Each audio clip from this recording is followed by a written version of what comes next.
Hey, Elise. Hey, Ryan. Well, thanks so much for taking time to talk to me today. Yeah, no, absolutely. Same to you. Well, so tell me, this is going to be very chill, very much just a conversation, but you're okay with me posting the audio to YouTube. Is that okay? Sure is. Yeah. Okay, awesome. Well, so tell me where you're from, how you got into real estate investing. Yeah, absolutely. So right now I live in New Britain, Connecticut, and that's central Connecticut. Grew up in Connecticut in the northwest corner. Lived there most of my life. Spent the last 4 years in Texas, and I just moved back to Connecticut in January, just before all this craziness happened. Oh I my suppose, kind of luckily. But so started investing back in 2012. I had just graduated college, and my friends and I were living in a rental, renting by the room from a landlord, and our lease was up and we didn't want to stay. And I proceeded to figure that it would be a good idea for me to buy a house and have my friends move from our current rental into the place that I owned. And that's what I did. I had absolutely no money. I don't know how they gave me the loan, to be honest. And I didn't know what I was doing, but it was just my friends. So they were pretty relaxed. And I just kind of figured it out, charged them all $475. I lived in one room and I rented out the rest, and more than covered my mortgage. And the rest is sort of history, I suppose they say. Yeah, and I didn't really know what I had, so I kind of took a few years off, and I just had a rental, and it was like whatever. Ended up buying a few more houses, and I've got 7 at this point. Oh my God. Most of them are rented by the room. That's kind of like my bread and butter. I actually write for BiggerPockets, Oh, the BiggerPockets blog. Yeah. And I've done a lot of articles on that. I actually just I submitted an article last week to them about my experience, in part using DealMachine, and how great I think it is. And it was probably something that we're going to be talking about today, which is the property that I ended up buying from a lead that I got from DealMachine. So yeah, it's been amazing. Yeah, it's been amazing. And things have really, really picked up, to be honest, because of your platform. I can't even say enough good things. I mean, previously I had been doing no marketing. So I guess just the fact that I am doing anything marketing wise now would yield some leads. But the platform's great. It's easy to use. I think the charges are more than fair. I just love that how easy it is, and it's just been honestly a game changer for me. oh my gosh. I love all of these things. I'm just smiling ear to ear because it's so amazing that's what we want to do, is help people grow. And the fact that it's helped you is huge. And also I wanted to, if you want to send me any of your articles, I can definitely link them in the description here. I know people will Okay. probably love to read them. And thank you so much for just being a part of this journey and letting us be a part of your journey. So let's just dive right in. I want to hear about this deal. Yeah, it's actually awesome. I mean, it's incredible. And so basically, just to kind of backtrack a little bit before we got that particular deal, we got, we work with a lot of wholesalers. It's like 95% of the stuff we get from wholesalers just isn't what we're looking for. And there's nothing wrong with that. I mean, it's just not for us. And Ryan, I don't mean to interrupt you, but are you, just so that people who are listening, are you just straight buy and hold, or are you flipping? Are you wholesaling, or are you doing buy and hold and just building that portfolio? Mostly buy and hold. Okay. Most of the stuff I do, like when I say we, it's just my partner Michael and I. But most of the stuff I have, I've just bought by myself, and Michael and I have recently kind of tag teamed on this whole thing. But we're primarily buy and hold. Okay. We do have a flip right now that we got from DealMachine, which we can also talk about. Oh, dang. We did flip another one in this story I'm about to tell you, but we didn't set out to do that. Our primary thing is just doing buy and holds. Okay. Sorry. Okay. Go on. I didn't mean to interrupt, but just so that people know kind of if they're interested in doing this. So go ahead. No go on. Basically, we heard from a wholesaler that we've worked with in the past, and she sent over this property that was right in town. I live in New Britain, and the property was in New Britain. So it was a 4-unit. They're asking $215, which is 50 some odd a unit, and in that town, it's most likely going to need all sorts of work and that kind of thing. It's a blue collar town. Great town, great for rentals, but at that price for 4 units, it's probably going to be rough. But being that I lived there, I took a quick drive and I drove by. I'm like, wow, this looks great. I mean, from the outside, it looked awesome. So I, contacted Michael. I'm like, this looks really good. We should probably move on this. So I basically called it back up. I'm like, hey, look, contingent on us seeing the inside, like, we're down. They were asking $220. I think we basically got it for $215, and signed the contract and basically met the next day and took a look inside. I mean, the inside was incredible too. We walked in. I remember the feeling. It was just like, wait, what? Like, I was expecting this place to be like a disaster. But we walked in. The first unit was like, we had nice tall ceilings. Like, had a couple like younger women in there that kept the place nice. And all the rest of the units were fine. One of them was kind of dingy a little bit, but they were all paying. The rents were $1,900, $900, and $830, if I'm remembering correctly. Per room? No, that was was per unit. That was per unit. Yeah, that was it. Yeah, it had a good parking lot. The siding was good. Roof appeared to be good. Mechanicals were good. I'm like, all right, this is great. We could easily, do a refinance at 75% and maybe pull a little cash out, or just, get into a good solid bank loan. And so that was our intention. Michael, my partner, is an agent, and he's got some good connections with people with a bunch of money. And he had mentioned this property, and the guy's like, I would consider buying it. I know what you guys bought it for or have it under contract for. I'm fine with that. You deserve to make money. After a month or so of going back and forth, we originally wanted 300. He got us down to 285. The roof, there was 2 contractors that said it was fine for another 5-10 years. One said it was like, oh, no, you need to get rid of this. You need to repair this immediately. So we ended up giving a $5,000 credit on that for a net of 280. Like I said, we had under contract for $215. We actually did close on it, so it wasn't a wholesale. We did end up closing on it, and then immediately turned around and sold it to this guy. So basically, long story short, we ended up making $60,000 to $70,000 on that.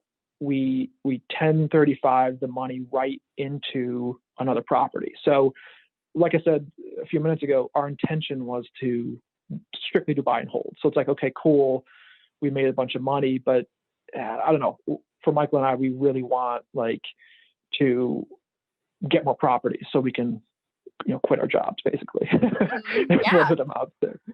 I got a call off a postcard from DealMachine, and it was this older gentleman who owned a property who said, look, I get these postcards all the time.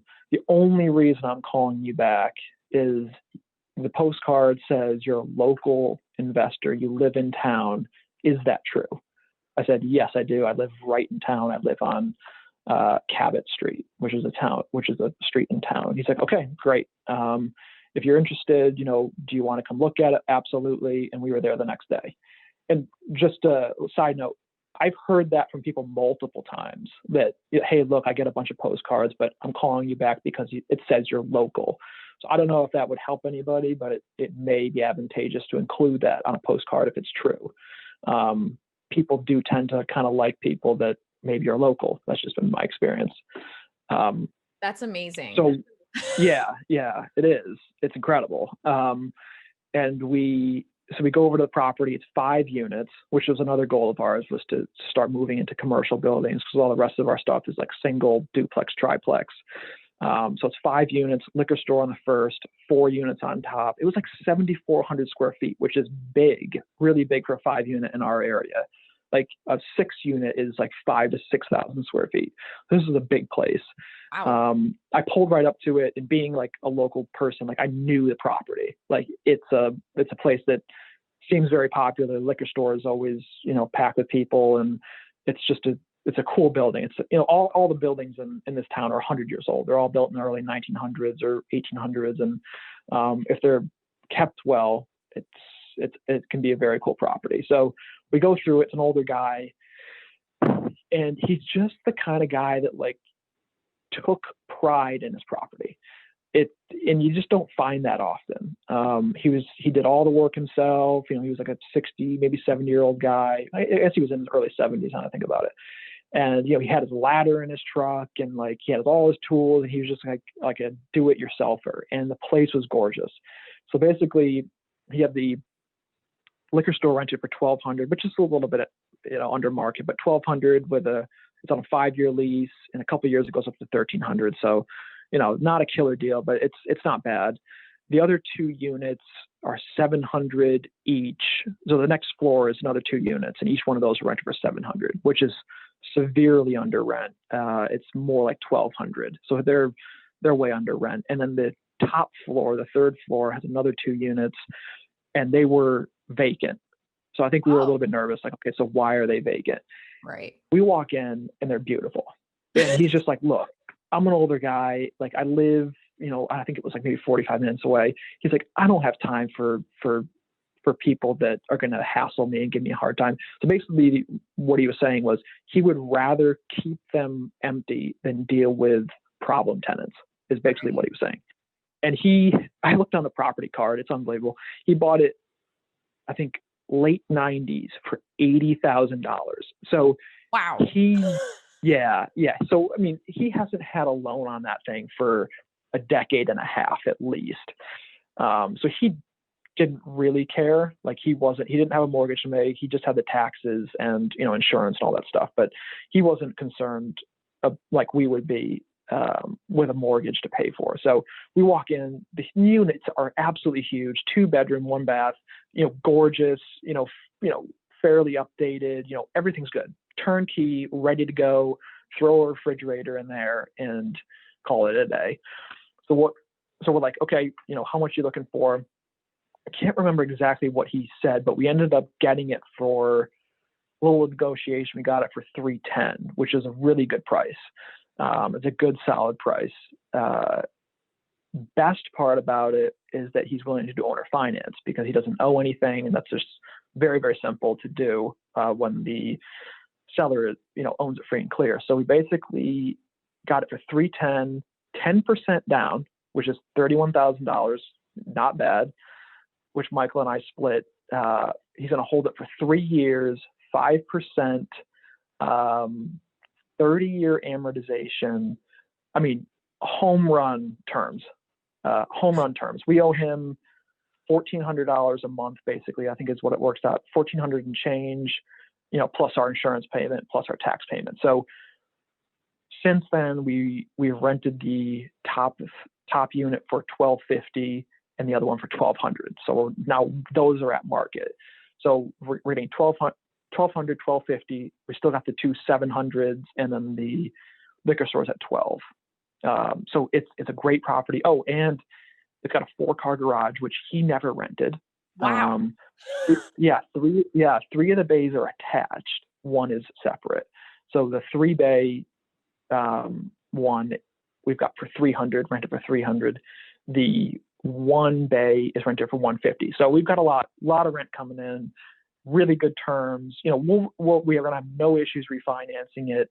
And, all the while, keep in mind, we sold that 4 unit, rolled all the money into this 5 unit, and literally we came no money out of pocket. my gosh. Killer, absolutely killer deal. We crushed it. And just to go back, like we would have never, the theme is like, we would have never came in contact with this guy without your platform and without him getting my postcard. And I love that you mentioned that the reason. I'm glad he mentioned why he chose you out of the, bounds of mail that he gets. So that way, that that's like something that works. And so for anyone who's listening, I just love that that's something to keep in mind. Like, our wording's great, but like, you can always, it's better to customize it to fit your area and make it seem more like, I always tell people, like, if it reads like a letter, it's just a little bit warmer. So I love that you said you're a local investor, and now you've made this great relationship with this guy who, I just love it. Like, you get this one house, it's beautiful. You're like, what's the catch? Am I getting punked type of thing? And then like, you get it under contract, you make $60K plus, put it into this place that's also in really great condition. Yeah. And this is just, that's amazing. Congratulations to you and your partner. Thank you. That's huge. Yeah, I really. What is, and you may not know all these, but I like to ask, do you know how many postcards you had already marketed to him before he called you? You know what? That's a really good question. And actually, I could look it up real quick, but I do believe I did before. It was 2. Okay. So for $1.10, right? It doesn't get any better. I love that. And do you have like, I like to ask, are you doing any cold calling or anything like that? Are you just relying on like the marketing because it's so like consistent? So we are doing ringless voicemail and text campaigns with a separate platform. Mm-hmm. By and large, the postcards have brought in way more business. Oh, no doubt. Wow. It's not even comparable. Yeah. Oh my gosh. I love it. And do you, I love to ask this, do you put any, like your logo or anything on the postcard, or what is the template you guys use? We are using the no picture mailer, actually. Oh my gosh, that's awesome. Yeah, we're using that one. You've got a lot of good templates on there. I don't know. I just kind of like the simplicity of the no picture one. Yeah. I'm pulling up a preview of it right now. Nope, it's just got my face on there. Same picture I use on like Facebook and Instagram and that kind of thing. It's got I've got a separate phone number, which is huge. I can't recommend that enough. I wouldn't use my regular phone number. It's really nice to have a separate line. I use Sideline. Okay. It's $10 a month, so it's not the cheapest thing, but I also have a Google Voice number, which I use for something separate, but I would either use like Sideline or get a Google Voice number, because this day and age, like I get so many like scam calls to my regular phone, like I just don't answer the phone anymore.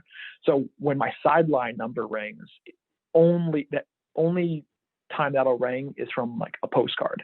Right. So when that rings, I answer it. So I can't stress enough to like have like a separate number that you have to answer.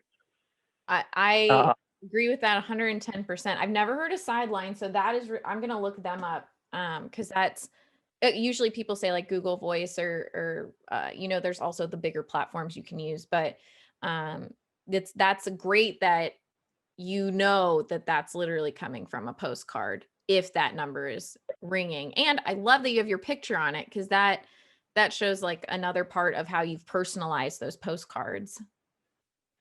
Yeah. I think it does help to personalize a little bit. And honestly, like I'm not trying to like, oversell, like, but I just like the quality of the card. Like I have rentals, like I've gotten other people's postcards, and like I've got plenty of like those yellow letter ones, and they're fine. They're kind of dingy. Like, so, I mean, every once in a while, like I'll get like a wrong address, right? And it'll get sent back to me. And like, I got it. And I'm like, this is kind of a nice card. Like the stock is nice.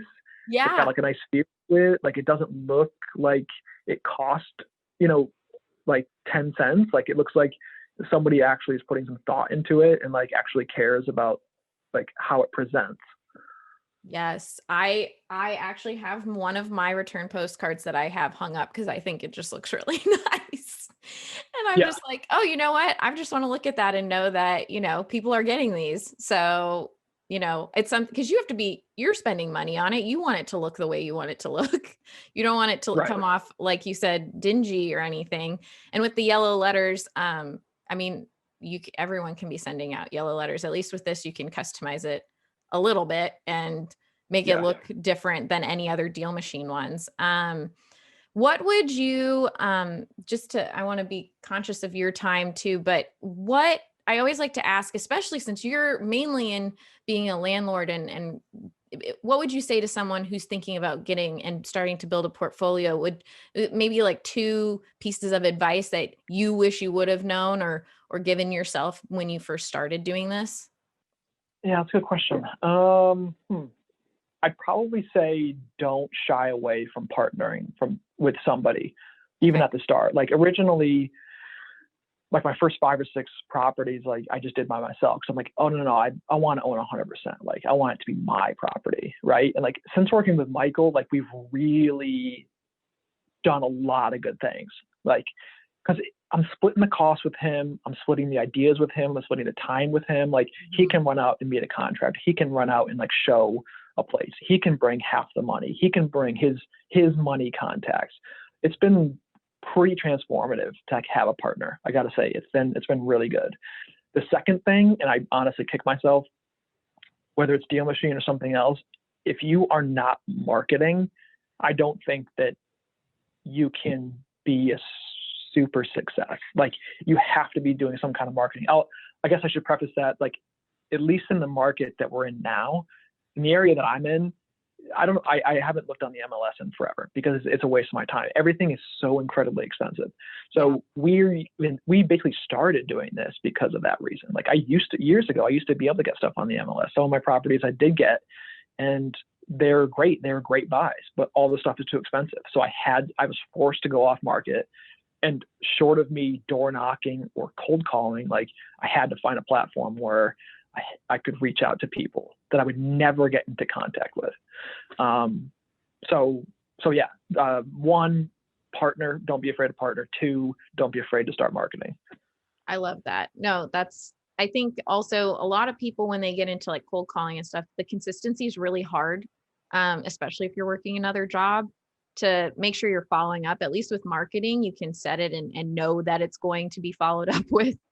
And Yeah, you don't have to think twice. That was my whole thing with it. It's like, I don't have time to remember to call someone 2 weeks from now or a week from now, but at least I know my marketing's going out.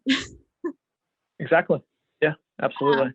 So I want, again, thank you so much for taking time to share your story. And I want to send you and your partner some swag. Um, Awesome. so I will send you a link. I'll email you a link and it'll go to our swag shop. You can put a couple hats in and it'll comp it out at the end. And then if you want to send that picture from your postcard or something, just to put on the thumbnail, I would love that. And if you guys need anything at all, you have my email address. Please feel free to reach out, and please keep me updated on any other deals you may have. I want to hear about how big. So with these doors, 7 was with including the 5 unit you just bought. Yes. Okay. Yep. And we just closed on another one from DealMachine. We are flipping 3 unit. Yeah. Wow. Another same story, like older gentleman. Yeah, we got the call from him and went to the property. 1 unit was occupied. The other 2, he had somebody attempt to rehab it, and they did a terrible job. And it was just like, you know what? I'm getting older. He had trouble getting up the stairs. It's like, I just need to get rid of this. So I'm like, well, how much are you looking for? And a fixed up 3 unit, depends on size, but could go up for 300,000. He's like, I'm looking for 150, 160. Michael and I looked at each other like, okay. Next day, well, would you do 145? He'll do it, tied it up, and we're currently renovating the rest of those second and third units that were vacant, and we're going to hopefully list it next month and make really decent money on it. Oh my gosh. Yeah. And the other thing, oh, go ahead. I'm going to hold on to this. yeah, one. the other thing, we actually just got a contract back finally on an 8-unit building that we found from your platform. The best thing about that is that it has a conjoined rear parking lot with a 7-unit building that, from the words of the owner, it would only make sense to sell the 7-unit to the same owner that owns the 8-unit. So basically, if we can, finagle the purchase of this 8-unit that we just got a contract on, when that guy is ready to sell, actually it's a lady and a guy, but when they're ready to sell the 7-unit, hopefully we pick up, that one too for a total of 15. And again, all from postcards. That's amazing. So how many, my question is, do you know how many deals you're doing like a month? Like that was just 2 of them. It's like I said, it's just really been picking up. Like we're getting, I don't know, maybe it's like a really good deal a month, but it's honestly, I haven't been doing like DealMachine that long. Like it's only been, January? I've been doing it for 6-7 months. I've got 600 some odd, maybe 650 deals or leads in the system right now. I probably have 100 of those that are just marked as like follow-ups because I've talked to the owners. They don't want to sell. They said, I got your postcard. Look, I'm not ready to sell. I'm going to sell it to my son when I'm ready or whatever. So I probably got like 550, 575 going out a month, 575 postcards, something like that. I think it's like a little under 600 that go out a month. And yeah, I mean, the majority I've never heard from, but again, like the ones that do call back, we're able to put something together. Like the 3 I just mentioned, there probably might be another 1 or 2 that I'm forgetting, but it's real. Like I said, it's been transformative. Like we really have like ramped it up since using it. That's amazing. And your partner's name's Michael, right? Did I forget that? Right. Yep. Are both of you driving then when you're adding leads in, or are you the main person who's adding leads? Yeah, I'm the main person. That's amazing. So, I mean, I guess we both do a little bit of driving, but I'm primarily doing the driving, and I'm actually, what I have actually, to tell you the truth, the setup I have is like, I've got 2 monitors, right? I got DealMachine on one screen. On the other screen, I have the appraiser's website, and I've been going almost street by street, just figuring out properties that might work for me based on the property size, unit count, the address of the owner. I like to see addresses that aren't the property because most people aren't living at their rental, although some may, but some aren't. So like if I see like an out-of-state address, that's great. I like to see properties that were bought, many years ago. Maybe it's passed through the family. And I like to see properties that were bought for cheap. So I target those properties and I say, 123 Main Street was bought, in the 70s. Look, it's passed through each. It looks like a few people have died or maybe got divorced. They bought it for $50,000. They live in New York. I'm going to add them as a lead. So that's been a lot of my leads have come just from doing that. Oh my gosh, I'm learning so much from this right now. Like that's an amazing strategy to have. And how many leads do you feel like you can add an hour then doing that? Honestly, it's funny because you get like the hand motions down like on your keyboard and the mouse, and you kind of like flip flop between screens. You can really hammer out a lot. Like once you get the system down, it's like, okay, you see this property, you click it, you add it as a lead, start marketing. And in my leads, I'm actually like categorizing them all. So like in the lists, how you guys have like lead status, property address, lists, tags, right? So in the list, I've created my own ranking system. So like each property will get like a 1, 2, or a 3. 1 being like, whoa, this is an amazing property. Which probably means like it might be in kind of rough shape. They probably bought it a long time ago. They have an out-of-state address. That would be like a 1. A 3 would be like the property was bought maybe a couple of years ago, and the address is the same as the property. So I'm like kind of not sure if that's their accurate address. And then so that's how I rank them. And then in the tags, I've added a whole bunch of tags above and beyond like what you guys provide. Good. And I just kind of like check off what I'm seeing, or what I'm seeing driving, or what I'm seeing on the appraiser's website. And that way I can go back and reference, like, okay, so why did I add this lead? Like, and I've also added like a unit count metric too. So I don't know. It's a really good platform. I've really had a lot of success with it. And dang, Ryan, you're teaching me stuff on how you organize. Oh, good. Yeah. We keep it so like, you can organize it by list, you can organize by tags. And I love hearing how like you and other people do make these processes in their business using it, Yeah. because that was the point, is like, not everyone organizes things the same way. So I love that you do the priorities through lists and then also add tags, because I've heard the opposite from other people. So like, I love that. Thank you so much for sharing that, because that literally was like a huge gold nugget. Yeah. Oh, thank you. Yeah, sure.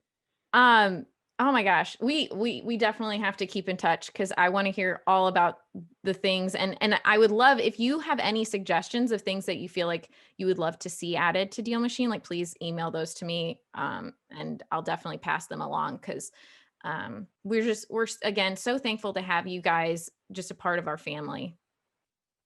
Absolutely. No, I can't thank you guys enough. I'm more than happy to send over suggestions. I mean, it's great as it is now, but if I can think of anything, I'll definitely let you know. And I can't thank you guys enough. I mean, I think I probably just heard you on like a BiggerPockets podcast ad or something, but yeah, it's been so transformative. It's really been a complete game changer. I'm kicking myself from not starting at day one when you guys came out, but even so, doing the last 6-7 months with the deals that I've described have really been just nothing short of just awesome. So thank you also. Oh, thank you. Yeah. Awesome. Well, again, have a great day, and thank you so much, Ryan. Absolutely. Thank you too, Elise. All right. Bye.